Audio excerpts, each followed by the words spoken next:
Buenos días, doctores. Bienvenidos a una nueva conferencia del Centro de Diagnóstico por Imágenes, donde vamos a hablar de los aspectos básicos en la evaluación imagenológica de piezas retenidas. Quizás muchos de nosotros, al momento de observar o analizar lo que son las piezas retenidas, nos importa más la orientación de la corona, quizás para la maniobra quirúrgica. Pero hay muchos datos a través de las imágenes que podemos obtener para hacer un adecuado análisis y llegar a un adecuado diagnóstico. Antes de eso, vamos a decir que para la evaluación de estas piezas retenidas, debemos de tener un protocolo de evaluación. Este protocolo de evaluación tiene primero que tener la evaluación clínica, que es la que me permite a mí tomar una decisión de cuál es el estudio adecuado o ideal para mi paciente. Luego, interpretar de forma correcta las características de la pieza dentaria y también las características de los reparos anatómicos adyacentes. Eso lo vamos a ir desglosando durante la conferencia. Todo esto con la finalidad de poder llegar al diagnóstico del paciente para guiar una maniobra quirúrgica adecuada por parte del clínico, del cirujano, y llegar a un buen plan de tratamiento. Ahora, nosotros con respecto a las piezas retenidas, podemos estar frente a diversas situaciones y los vamos a explicar con ejemplos. La primera situación es que yo esté frente a un paciente que no tenga ningún tipo de motivo de consulta, una evaluación general, un chequeo general. Y por hallazgo radiográfico yo puedo encontrar la presencia de una pieza supernumeraria, la cual está retenida. Sin embargo, no produce ningún tipo de sintomatología. Lo que conlleva o lo que sería la acción a seguir esto, ampliar el estudio con una tomografía y evaluar si tengo algún tipo de relación de esa pieza retenida con la estructura dentaria o reparos anatómicos adyacentes. En este segundo caso, vamos a poder observar que ya no solamente es uno, sino son dos piezas supernumerarias las que se pueden presentar. Paciente sin ningún tipo de sintomatología. Aparentemente no existe ningún tipo de relación con algún reparo anatómico o pieza dentaria. ¿Qué otra situación tenemos? Y esto conlleva de la mano a lo que es la parte clínica. Los dos primeros casos que hemos visto, el paciente no tiene ningún tipo de motivo de consulta específico. El observar esas piezas retenidas, supernumerarias, ha sido por hallazgo radiográfico. Aquí el ejemplo que vamos a hacer es de acuerdo a la evaluación clínica. ¿Cómo lo vamos a representar? Si a mí, como radiólogo, me envían esta panorámica y yo lo informo sin ningún tipo de motivo de consulta, puedo caer en un error. ¿Por qué? Porque yo puedo presumir que el paciente no tiene la pieza 1.8, no tiene la pieza 3.8 y no tiene la pieza 4.8, y yo asumo que este paciente viene por la exodoncia de la pieza 2.8, que sin ningún tipo de evaluación clínica previa, o información clínica, perdón, puedo decir que esta se encuentra retenida en posición vertical con la corona proyectada sobre la tuberosidad del maxilar y el tercio apical proyectado sobre el seno maxilar izquierdo. Pero si yo busco realmente la información clínica, me doy con la sorpresa que es otra la realidad. Este paciente había venido porque estaba en plena cirugía y el doctor no encontraba la pieza dentaria. Durante la maniobra quirúrgica observamos que la pieza dentaria había sido desplazada hacia la fosa pterigomaxilar. Entonces miren, la importancia de la evaluación clínica. Si yo hubiese tenido el dato de que este paciente vino durante un procedimiento quirúrgico, no le informaría como retenida y no diría que estaría dentro del hueso. Por el contrario, me apoyaría en un estudio superior para encontrar la localización exacta de esta pieza, que es lo que realmente se hizo. ¿Ok? Por eso es importantísimo la evaluación clínica previa. Otra situación es de que ya existe un motivo de consulta específico, aquí las terceras molares, las cuales se encuentran retenidas, pero aquí ya yo debo de ir observando, evaluando qué características tienen. con respecto a la posición, si está totalmente dentro de hueso o está parcialmente erupcionada, si esas raíces tienen algún tipo de hipercementosis o si existe algún tipo de contacto evidente con el conducto dental inferior. Y también observar la relación que tiene con las piezas adyacentes, ¿no? En este caso, miren, la pieza 38 y 48 están produciendo una notoria reabsorción radicular externa en pieza 37 y 47 respectivamente. Entonces, todos esos signos radiográficos que yo voy encontrando durante la evaluación de estas piezas retenidas, tengo que reportarlo porque es importantísimo para la maniobra terapéutica. Otra situación es que ya, así como en el primer caso, exista una complejidad o una repercusión con otras entidades, en este caso las dentarias. Este paciente viene por ausencia clínica de pieza 1, 3 y 2, 3. Y al momento de tomar una radiografía panorámica, observamos que las piezas anterosuperiores vienen siendo reabsorbidas por la retención de estas piezas. Entonces ya no solamente es encontrar la ubicación de la corona, la integridad de la raíz, sino también ver qué es lo que ocasiona a piezas dentarias adyacentes, si lastimosamente se van a tener que retirar por el grado de reabsorción o quizás realizar una endodoncia. Eso ya tiene la decisión del clínico, pero si nosotros como radiólogos no damos esta información, puede escaparse algún detalle que pueda repercutir más adelante durante el tratamiento del paciente. Obviamente, aquí yo estoy observando que hay una reabsorción radicular externa a nivel apical, pero no tengo más características. No sabría decir si esas piezas están hacia vestibular, hacia palatino, si hay una relación de contacto con el conducto nasopalatino o si la porción apical está en contacto con los senos maxilares. Entonces sí necesito un estudio superior, como sería una tomografía, para poder recabar estos detalles. Otra situación es en la cual yo tengo también mi pieza retenida, pero tengo un cambio en la ubicación. En este caso, miren, tengo una transposición dentaria entre mi pieza 2.3 y mi pieza 2.4. Está en una posición que no debería. Sin embargo, veo que no tiene espacio para una correcta ubicación y muy probablemente esta corona que está proyectada sobre la pieza 2.2 pueda estar ocasionando algún tipo de reabsorción radicular. Obviamente que si en una periapical no podemos observarlo, se estaría indicado un estudio por tomografía. Otra situación es que no haya una posición entre las piezas o quizás una malposición de la misma pieza dentaria, si no haya otro factor asociado a la retención de esa pieza. Recuerden que siempre la retención de una pieza, ¿sí?, tiene una causa probable. Nosotros no solamente identificamos, esto es una pieza retenida, se encuentra hasta aquí, aquí, no. Sino debemos encontrar la causa, porque el cuerpo es tan sabio que algo debe de haber para poder haber ocasionado esto. En este caso, si observamos mejor esta pieza 1.1, la cual se encuentra retenida en posición vertical, observamos que a nivel coronario hay un aumento de la densidad, ¿no? Hay como una doble silueta. Aquí hay una pieza supernumeraria, un mesiodens, la cual es el agente causal de la retención de esta pieza. Entonces yo puedo decir, bueno doctor, ya sé que hay un mesiodens, ya sé que está mi corona ahí, y bueno, quizás haya un aumento de volumen del paciente en vestibular, yo ya sé que esa corona está en vestibular, no necesito nada más. No, hay más datos. Por ejemplo, yo no sé si esta superficie cervical de la pieza 1.1 está reabsorbiendo el ápice de la pieza 1.2. Yo no sé si ese mesiodens está reabsorbiendo la corona de mi pieza 1.1. O yo no sé si mi corona está en relación de contacto con el piso de fosa.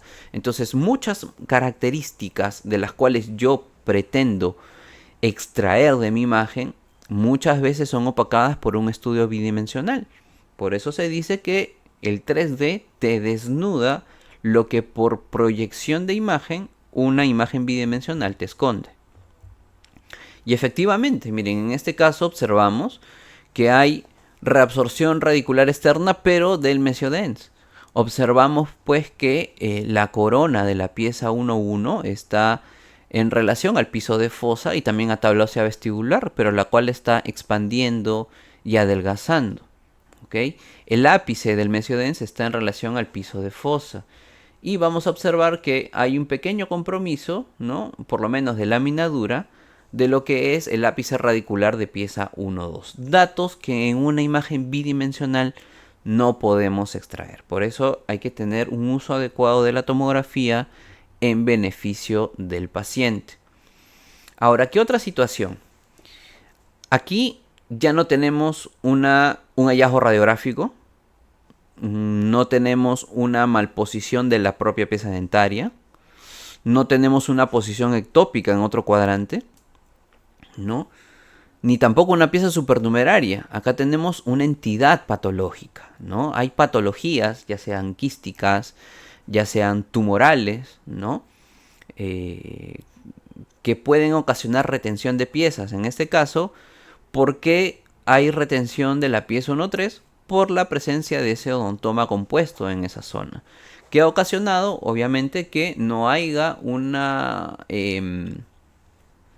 erupción normal de la pieza 1-3 y haya persistencia de la pieza 5-3. ¿Ok? Entonces, ese tipo de características, ese tipo de hallazgos, porque el motivo de consulta es la pieza retenida por ausencia clínica, pero el hallazgo es el odontoma. Este tipo de hallazgos es importante tratarlo con tomografía para ver características, orientaciones y repercusiones. Y otra situación pues es las lesiones patológicas, ¿no? Las lesiones patológicas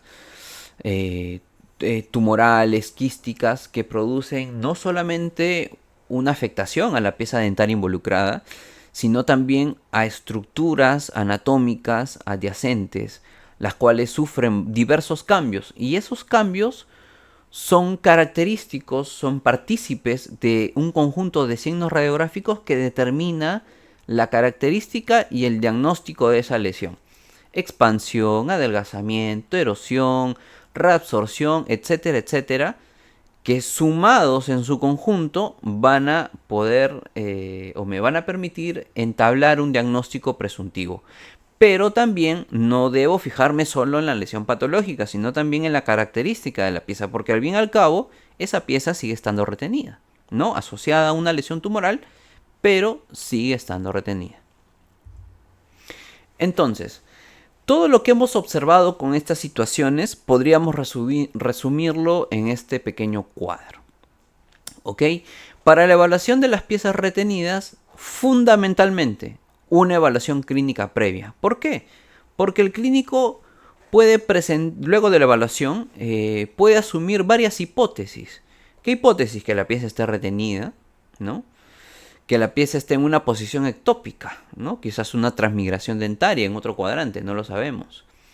Quizás exista una pieza supernumeraria que haya impedido la erupción de esa pieza. Lesiones patológicas asociadas, ¿no? Quizás una lesión quística, una lesión tumoral, como hemos visto en el ejemplo. Y quizás la ausencia de pieza, que simplemente haya una genesia, ¿no? Entonces, todas esas hipótesis clínicas, ¿no? Es la que el radiólogo, mediante el estudio por imágenes, debe resolverle al clínico o al médico tratante. ¿Ok? Ya en la interpretación observamos características de las piezas dentarias. Primero por la corona, observando si hay algún tipo de reabsorción o ameloclasia, el tamaño de la corona, la relación con otras piezas dentarias, si esa corona está ocasionando una reabsorción radicular externa, está ocasionando un desplazamiento, no lo sabemos, ¿no? La ubicación, si está hacia determinada tabla ósea, qué sé yo, lingual, vestibular, palatina, etcétera, ¿no? Con respecto a la raíz, el número de raíces, la integridad. Cuando hablamos de integridad, si esta raíz está siendo reabsorbida por otra pieza, ¿ok? La curvatura, muy importante, si tiene algún tipo de dilaceración, la maniobra quirúrgica va a estar también complicada. Relación con otras piezas, igual si el ápice está en relación con otra con otras piezas dentarias, podría estar reabsorbiendo esa pieza o podría estar reabsorbiéndose la misma pieza, ¿ok? Y la ubicación, hemos visto posiciones de las piezas retenidas a lo largo de estas conferencias, en las cuales la corona puede estar hacia vestibular o la raíz hacia palatino lingual. Entonces también el tema de la ubicación, de acuerdo al abordaje quirúrgico. Y las características de los reparos anatómicos, pues, ¿no? Evaluar corticales, integridad o colapso de senos maxilares, de fosas nasales, del conducto nasopalatino, del conducto dentario inferior o del foramen mentoniano. Entonces, todas esas características al momento de evaluar una pieza retenida debemos de tener en cuenta. No solamente limitarse hacia dónde se encuentra mi corona, no, hay mucha mayor información, muchos mayor signos radiográficos, tomográficos, que podemos extraer para hacer un adecuado diagnóstico de la pieza dentaria. Y vamos a ver algunos ejemplos rápidos, demostrando la importancia de la evaluación de este protocolo, mediante este protocolo. En este caso, un paciente joven, el cual presenta la pieza 23 retenida, la cual está proyectada sobre la porción radicular de pieza 22. Con esta simple imagen yo no puedo saber si hay algún tipo de reabsorción. Si es que no es notorio clínicamente, no podría decir si esa pieza está hacia vestibular o está hacia palatino. Entonces ya tengo un justificativo para yo poder hacer mi ampliación de estudio, ¿no? Y poder observar a mayor detalle estas características. Y fue lo que se hizo. Y miren, vemos que esta corona está orientada hacia la tabla ósea palatina, la cual también está siendo expandida y adelgazada. Además vemos una relación de contacto con la pieza 22, la cual, miren, tiene una marcada reabsorción radicular externa. Entonces estos datos no eran posibles, no era posible ser observado por una radiografía panorámica, ¿sí? Pero miren cómo con la tomografía nosotros podemos ir desdibujando, podemos encontrar estos signos que nos permitan entablar un adecuado diagnóstico. Bueno, el caso que vimos hace un momento, para evaluar las repercusiones que tienen los reparos anatómicos adyacentes y también la misma pieza dentaria. Esta es una lesión mixta porque miren acá tenemos múltiples focos radiopacos en el interior de la lesión. Es una imagen mixta de límites definidos, bordes corticalizados, ¿no? en maxilar inferior derecho, que tiene una extensión desde la línea media maxilar por distal de pieza 31 hacia el nivel de pieza 45 y desde el tercio apical de piezas en sínfisis y en parasínfisis hasta la basal mandibular.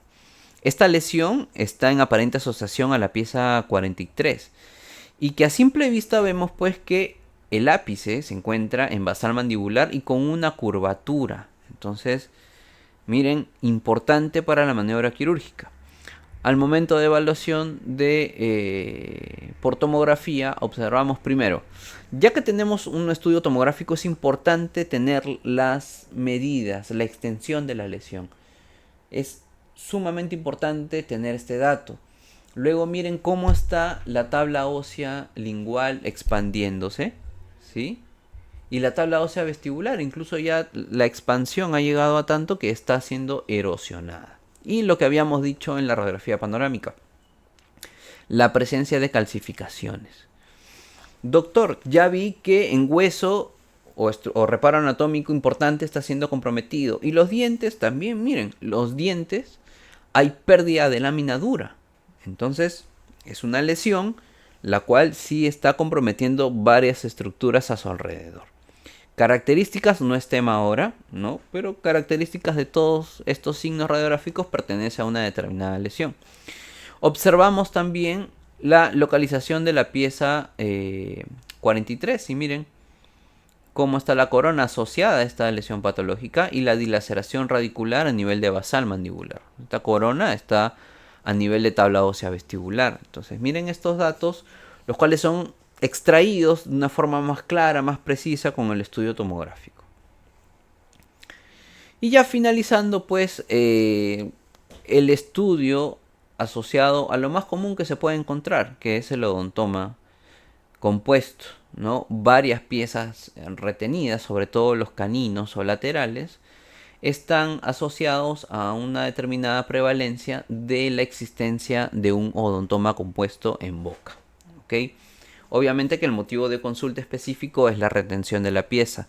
El odontoma viene a ser el hallazgo radiográfico. Pero de igual manera tiene sus propias características y hay que ir evaluando cada una de ellas. Miren, primero la localización de ese odontoma, hacia dónde se encuentra, ¿no? En este caso está en tabla ósea vestibular y lingual y está adelgazándola, ¿sí? Lingual, adelgazamiento y vestibular también. Es un odontoma bastante característico, como es su definición, de múltiples dentículos, ¿no? Y expande tabla ósea vestibular y lingual. En los cortes transaxiales, bastante claro esto, ¿no? Y también hacia dónde se encuentra la pieza 33, ¿no? Característica principal. Y este último caso, de lo que más común se presenta, ¿no? Lo que los cirujanos dicen el pan de cada día, que son las terceras molares, ¿verdad? Ahora, quizás, bueno, a mí me interesa que esté en vestibular, lingual, o solamente me interesa ver si tiene contacto con el conducto. Pues no, hay muchas más cosas en sí. ¿Ok? Este paciente viene por dolor a nivel de pieza 38. Lo que observamos es una pieza 38 retenida en posición vertical, ¿no? Con la corona proyectada en dicha zona y con la porción radicular proyectada sobre el conducto dentario inferior. Además se observa una imagen radiolúcida, ¿no? Pericoronaria. Hasta ahí lo dejamos porque es lo que me puede brindar el estudio bidimensional. Pero luego también observamos la pieza 48, en la cual vemos que aparentemente está en relación de contacto con la pieza 47 y yo observo una disminución en la densidad aquí. Puedo presumir con esta imagen que hay una reabsorción radicular de la pieza 47, que tengo que verificarla en el estudio tomográfico. También tengo una probable anquilosis versus hipercementosis, ¿no? Por la edad del paciente, por las características. Hay laminadura parcial a lo largo de la periferia de la raíz, ¿no? Y lo que más llama la atención es esta imagen pericoronaria de límites definidos y corticalizados. Quizás podíamos estar frente a una lesión quística, no lo sabemos. Entonces, ya tengo justificativo para poder hacer un estudio por tomografía. Y empezamos con la pieza 38. Y lo que observamos son zonas de anquilosis. No veo yo laminadura, se mimetiza el cemento con el hueso. ¿Ok? Se observa que esta pieza está ligeramente inclinada hacia la tabla ósea lingual. Pero un dato importante que no veíamos en el estudio bidimensional. Aquí miren estas imágenes hipodensas de forma irregular en el tercio cervical lingual. La presencia de reabsorción radicular externa, que no se veía en el estudio panorámico. Y la relación del tercio medio y apical lingual con el conducto dentario inferior que está siendo desplazado hacia tabla ósea lingual. ¿Ok? Entonces, muchos datos por extraer. Puedo observar la anquilosis, puedo observar la relación del conducto, puedo observar la reabsorción radicular externa, sistematizando mi evaluación desde corona hacia raíz. Características propias de la pieza, ¿no? Como la reabsorción, como la anquilosis, y características con estructuras adyacentes, en la relación de contacto con el conducto dentario inferior. ¿Ok? Y la pieza 48, la cual, pues, miren, está su corona equidistante hacia ambas tablas óseas, quizás podríamos decir ligeramente inclinada hacia la tabla ósea lingual. ¿Sí? Vemos la anquilosis marcada, sobre todo en raíz mesial, porque en la raíz distal parcialmente se puede observar un poco de laminadura. Pero lo que más llama la atención es el tema de esta lesión quística, bastante circunscrita. Pero inclusive aquí observamos focos muy tenues de hiperdensidades. Eso quiere decir que podríamos estar frente a una lesión mixta. Entonces, al tener duda en cuanto a esto, lo más importante es describir un macrodiagnóstico y apoyarnos de otro tipo de exámenes auxiliares como el anatomopatológico para poder llegar a un diagnóstico más cercano que favorezca el plan de tratamiento. ¿Ok? Y luego acá también tenemos lo que es la relación del conducto dentario inferior, en este caso con la raíz mesial. ¿Sí? Entonces, como conclusiones de la conferencia, podemos decir que la radiografía panorámica es el examen inicial para una evaluación integral. Recuerden que hay patologías, no solamente dentarias, sino también tumorales, quísticas, que pueden ser evidenciadas mediante hallazgo radiográfico, casi el 50%. Esto es importantísimo. Todo estudio por imagen debe ser analizado con previa información clínica. Recuerden el caso del tercer molar retenido. Nos podemos, sobre todo los que son radiólogos, nos podemos ganar un problemón muy grande si informamos una placa si no tenemos una información clínica previa. Que eso es importante. Primero, por el tema del estudio que es correcto para mi paciente. No voy a hacer un estudio de descarte de fractura de fisura en un campo completo, ¿no? Entonces, ahí cada estudio tiene su indicativo, pero ese indicativo te lo da la clínica. Evaluar la integridad de piezas dentarias y reparos anatómicos adyacentes de piezas retenidas. Con esta clase, o con esta conferencia, perdón, el objetivo es que ustedes hagan una evaluación integral de esa pieza. No solamente decir, ya está en vestibular, en lingual o palatino, o tiene o no tiene relación con el conducto, sino hay muchas características más, las cuales nosotros tenemos que tener en cuenta para hacer un adecuado diagnóstico. Y la ampliación de estudio debe ser justificada y en beneficio del diagnóstico del paciente. Eso es importantísimo, ¿no? No ampliar el estudio o no tener una tomografía para tener la mejor imagen o para mi uso, no, sino para tener un beneficio del paciente para el diagnóstico correcto, ¿ok? Bien, doctores, hasta aquí la conferencia. Cualquier duda, pregunta, pueden escribir a través de nuestras redes sociales y ya estaremos comunicando el título de la siguiente conferencia. Conmigo será hasta otra oportunidad. Que tengan muy buenas tardes.